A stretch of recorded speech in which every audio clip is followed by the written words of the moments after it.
joining me from here in Washington is Mark Weiss. He's a retired captain with American Airlines and president of the Weiss Consulting Group. Good to speak with you again. My pleasure. Thank you for having me. Of course, Mark. So there are effectively no more direct commercial flights between the US and China for the coming months. What is the biggest impact of this? Well, obviously, it's affecting a vast number of people. Families who want to get over there, business people who want to come over there. I actually have friends in China right now who can't get back, and we're hoping to get back for work. It's a very broad stroke, and it's cross-cultural, and it affects so very many people right now. You know, Mark, just before coming into this, I ran a search for a ticket from Washington, D.C. to Beijing anytime next month or March, requires 2 transit stops, and it's going to cost $7,000 for an economy ticket. I mean, that's basically means you're stuck if you can't afford that.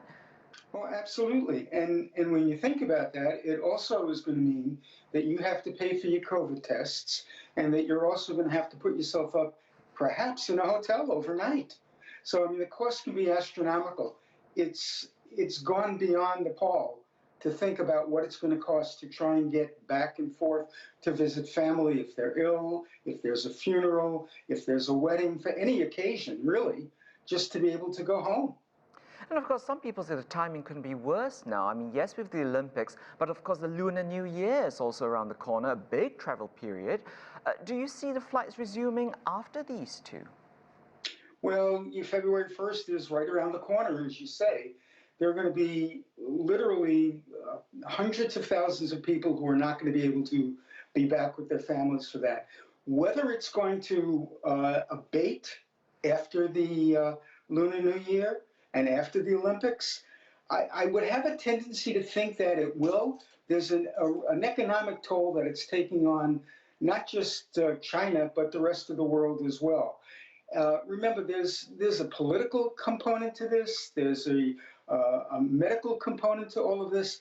I think once the events that are highlighting Beijing have receded, you're going to see a loosening of the strings going on aircraft going into and out of China, not just Beijing. You bring up a really good point there, because I mean, the big question people are asking is how much of this is COVID related and how much is this driven by politics? The answer really is yes, they both are. They're both major drivers, and I don't think you can, at this point, separate one from the other. And I think you have to take a view from 30,000 feet, to keep it in aeronautical terms, and recognize the fact that politics and the economy are going hand in hand with all of this. How common is this, though, Mark, for two nations to effectively cut off travel between them? It's not something that you would see on a normal, in normal times. And again, I think part of this is the politics, obviously, and the COVID. This is really out of the usual.